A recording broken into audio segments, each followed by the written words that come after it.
Bosses have become a staple of video games as a means for wrapping up a section or the entirety of a title. They're meant as a way for players to test the skills they've practiced for the entirety of a game, or in some cases they're just completely different ideas that include mechanics that came from the base game, which can lead to varying degrees of success and failure, to say the least. Along with that, bosses are also meant to show how a character has overcome some sort of obstacle in the context of their story.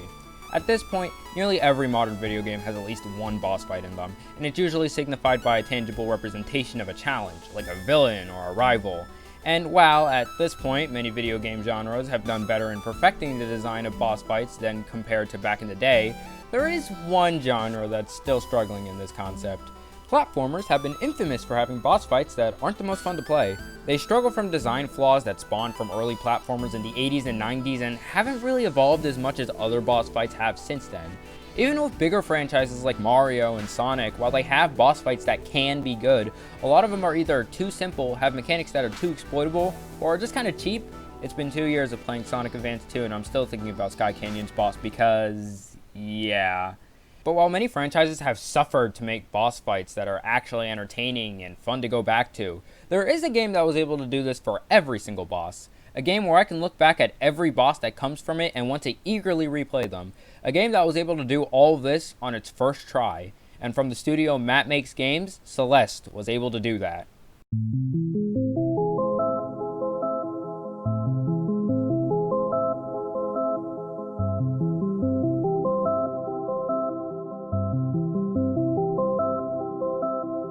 Before we talk about why Celeste's bosses are so good, we should first go over what you actually do in Celeste. Celeste is an indie platformer that stars a character called Madeline in her attempt to climb Celeste Mountain, a gargantuan mountain that is so famous for its casualties regarding people who failed to climb that there is a gravestone dedicated to every single one found in the first level.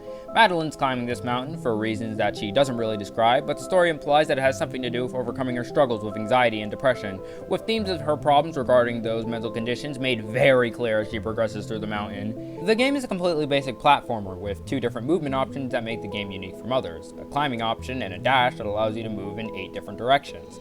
The game doesn't introduce any more mechanics that add to Madeline's moveset, save for a double dash later in the game. Instead, the game opts for adding different obstacles within new levels that complement the mechanics that Madeline is given. The levels in this game differ by what mechanic is added to the level design that complements how Madeline moves around with her mechanics. These two things, the story of the game and the progression of Madeline's mental state and place in the mountain, and the gameplay of the title contribute to why I think this game has some of, if not the best bosses of any platformer. I'll explain. Celeste has 3 bosses in the game, each taking place in different levels. I'll go through all of them and explain why I like them so much. Starting off, we have the first encounter against Madeline, found in the second chapter of the game. A fight against Madeline's darker counterpart breaks out when Madeline refuses to leave Celeste Mountain, where, after the cutscene plays, she starts to chase you down. This is where the boss fight starts. The boss revolves around you trying to run away from Madeline as she's trying to hunt you down. You go through rooms very similar in design to the rest of the chapter, with the added problem of Madeline existing as an obstacle to deter you from overcoming the level.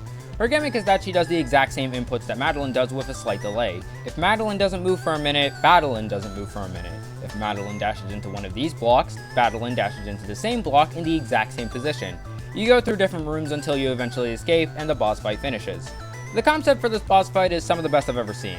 Celeste is more different in its boss design than most other platformers that I know of, in the case that Madeline isn't a figure that you have to fight.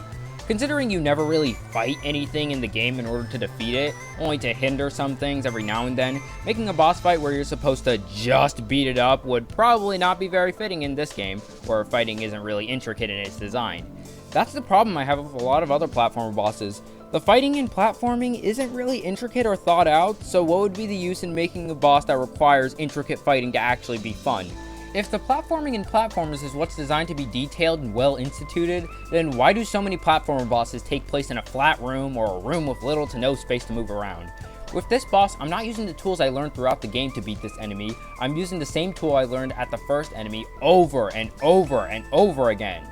With a boss like in Celeste, I'm not just using the techniques I learned how to do in the prologue of the game, I'm using mechanics that I learned while playing through the level. Battling in this boss does what any boss should, give me a test of skill to what I've been doing while progressing through the game. She is an obstacle that tests my ability to carefully play through a level, an obstacle that adds difficulty to what I've already been doing while also taking the shape of a tangible figure. To me, that's what a boss should do.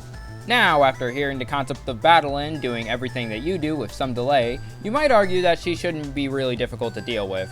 In many platformers, when there's a character with similar inputs to yourself, they usually end up dragging behind and don't really meet up to the player. So how is this fixed in the boss fight? With the use of backtracking.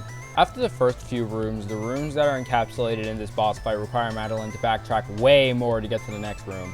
You might have to go into this block and loop around to go into the block again to get to the goal. You might have to hit multiple switches around the room that are secured in places that you must enter and leave through only one passage. Because of the backtracking, you almost always have to cross up Madeline while you're running away from her, so you need to plan how you leave and enter rooms differently so you never get in front of her. A great way to fix an issue that could possibly lead to this amazing boss concept to be really bad. The boss even has phases like a normal one does, having a beginning phase of just running away from one Madeline, to a second and third phase where she duplicates into 3 and 5, each having a little more delay than the last. Again, the boss is just amazing in every way and I like it a lot.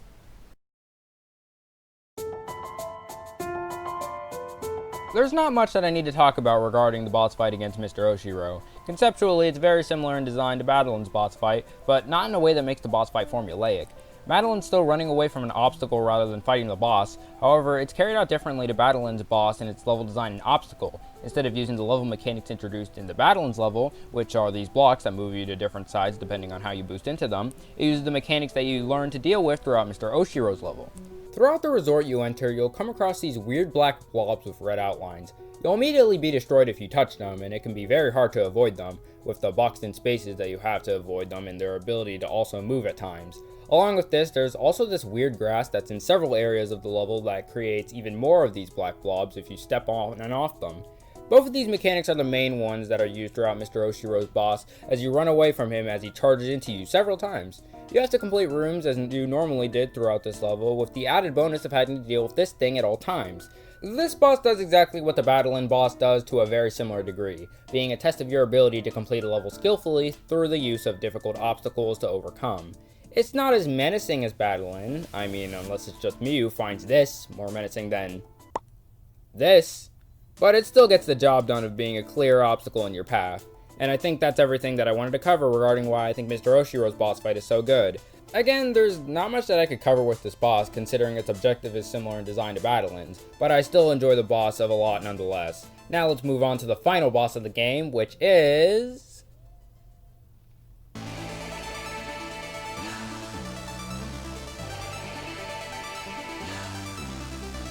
So after things that are way too detailed for me to explain in a video just covering Celeste's boss design, we are now against Madeline again. However, the boss is significantly different from the first encounter. In this boss, instead of trying to run away from Madeline, you're supposed to get to where she is in every room, which makes sense considering Madeline is trying to accept her as more than just an evil in the context of the story. So instead of trying to push her away, Madeline wants to be closer to her. Getting away from the story though, this boss also makes sense in terms of how a platformer boss should be played out. Instead of running away from an obstacle that tries to attack you before you end each room, you are instead heading towards a figure while avoiding the obstacles it sends at you. While you're completing rooms with mechanics you learn from the game, Madeline will constantly be throwing energy blasts and laser beams at you. In order for her to stop, you just charge into her until the levels eventually end. How the difficulty spikes in this boss is by far the best part of it, however. Since your objective is always to get to the end of each room where Madeline lies, the obvious way to make this boss harder is to just make the levels longer. And that's what they did. The longer you continue to make your way through the boss, the longer the rooms get and the tighter your boosts and jumps have to be. Or else you die, and die, and die. And although this boss is very difficult and results in a lot of deaths, the mechanics of this game just allows you to start from the beginning of a room you were already in, which is good considering you don't want to be restarting the whole boss every time you die to a million different things in your path. This also applies to all the other bosses, since restarting significant portions of levels after dying in a game isn't fun at all in a game where you die a lot. And that's all I wanted to talk about regarding Celeste's bosses. Overall, I think Matt makes game's ability to transform bosses into more than just fighting a tangible object and something that more fits what you do in a platformer makes these bosses much better than most other platformer bosses that I fought. That's not to say that other platformers haven't had good boss fights. There are boss fights that I feel do an incredibly good job at being a boss that fits what you're doing in game, but I just wanted to talk about Celeste's bosses in this video because they're some of my favorites from any video game. But with that being said, thank you all for watching the video. I enjoyed making it a lot. I swear I'm going to make more content in the future, so be sure to check all of that when it happens. If you would like to help out this channel though, subscribe and like this video. Like literally everyone who watches my videos are not subscribed, and it would help a lot if you do. That's all I wanted to say for now though, so I'll be seeing you again later. Again, thank you all for watching the video, and goodbye.